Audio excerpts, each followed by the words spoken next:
So today we're going to be breaking down a whole prime packer brisket. So what makes it a packer brisket is it still has the point section attached here. It's also sometimes called the double cut.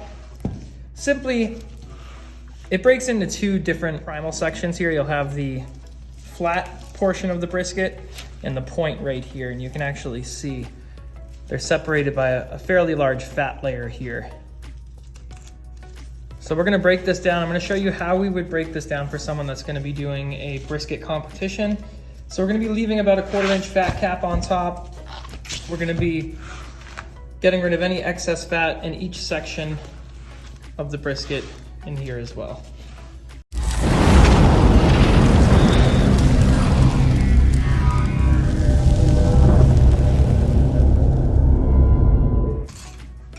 Using the back tip of my knife, I'm just going to open this up.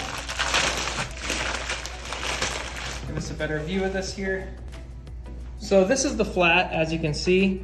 So for a competition, this only is, this tapers down quite a bit, so I'm going to trim up a portion of this. And then we're also going to get rid of any oxidized layer that's on the outside here. So in a brisket, this is actually exposed during the hanging portion of the carcass. So this can usually be exposed for 2 to 3 days, depending on the slaughterhouse. They may even age it, but that's why you get all that discoloration here. So we're going to remove that. It is completely edible. It's just going to have not such a great texture, and it's not very appetizing to look at. So let's start cutting this up. So the first thing we're going to do is we're going to remove this fat that's right between the flat portion and the point. So we're gonna take our knife, we're gonna pull, and see right here, you can actually see there's a natural seam. You can even take your finger here and cut down into it. That'll give you a really perfect breakaway point here for the brisket. So just keep pulling. And we really wanna leave as much meat on this as possible. So, pulling this off here. And that exposes some really nice marbling that's in the point. And that's why the point is just so tender normally in smoking. A little more oxidation layer, we're just gonna get rid of that too. All right, so now we're just gonna do the same thing to the other side. So just like the other side, you're gonna really just be using your knife and scooping that fat out until you get to any meat. Cutting straight down. You don't want to leave any jagged edges or any feathering of the meat. That's going to really just cook unevenly. It's going to crisp up a little unevenly too. All right, so now we're going to cut any of this oxidized layer off. Let's switch to a larger knife for that. So as you can see, this is the oxidized layer. Get rid of that beautiful flat underneath. All right. So because this is going to be for a competition, any fat that's exposed on the back portion of this flat here needs to go, because that's actually going to fall off in the cooking and it's going to mess up your bark for presentation. So I'm just going to start at the top here. We're going to go down, we're going to make a little handle here, and we're going to just keep cutting through. Trying really keeping an angle almost up towards the sky here, so you don't get any feathering on the final product itself.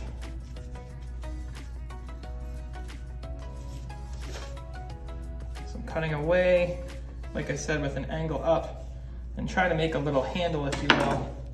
Get rid of any excess fat there. So that looks pretty good.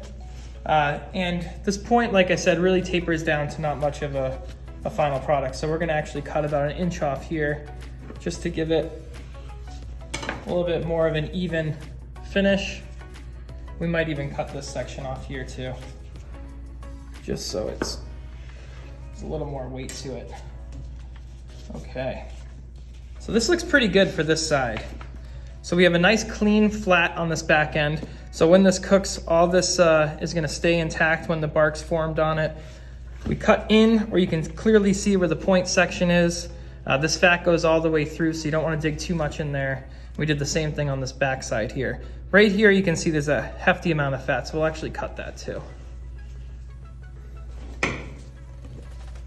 So the goal is to leave a 1/4 inch fat cap. That gives you nice coverage across the whole thing, but it's not gonna be so fatty that a judge is gonna get a ton of fat in their first bite of your brisket. So we're just gonna go slow and steady, clean all this up. Right here. So naturally the point kind of comes up to this flappy meat layer because we removed the fat on both sides. So we're just gonna clean up the top here a little bit. That's the point. And you can kind of feel with your hand, you'll feel the fat's a little more dense than the meat itself.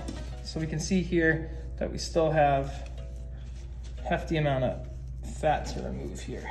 That's what we'll do. A little more right here. Okay.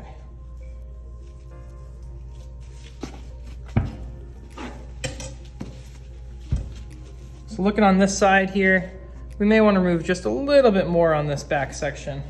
And like I said, we're being really picky here because this is for a cooking competition. Normally this would be enough fat to sell as a final product, but because this is going to be judged, that's where we're gonna leave it off here. Same thing on this side, just a little more exposed. All right. So there's a substantial amount of waste to this, as you can see, but it looks awesome at the end. This is our final brisket product that we'll be able to season up for smoking.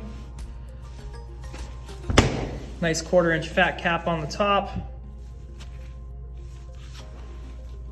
We have some trimming here that we can turn into some awesome burgers. And then unfortunately, this is the waste here. You could try to render it down, but this is really just beef scraps. This thing looks awesome. It's got a nice, beautiful fat cap that's all gonna render down. You get the point section right here, and then you have the flat right here. So you can see it's a nice example of the grain here. So you're gonna always wanna be cutting across the grain. And as you can see, the grain's going this way. So we'd be taking our knife and we'd be cutting this section all the way across. And then you'll notice that the grain right here on the point changes from going almost left to right to going up to down. So here you would cut at the point right here, then you would turn the muscle and you'd finish cutting the point across. That'd give you a really nice across the grain the whole time. Hope you enjoyed. We're gonna be doing a lot of different tutorials on breaking stuff down. I know this is a product that you can find in grocery stores, so we definitely want to do a tutorial on how to trim it up at your house. Please follow for more. We're having a lot of fun doing this. Thank you.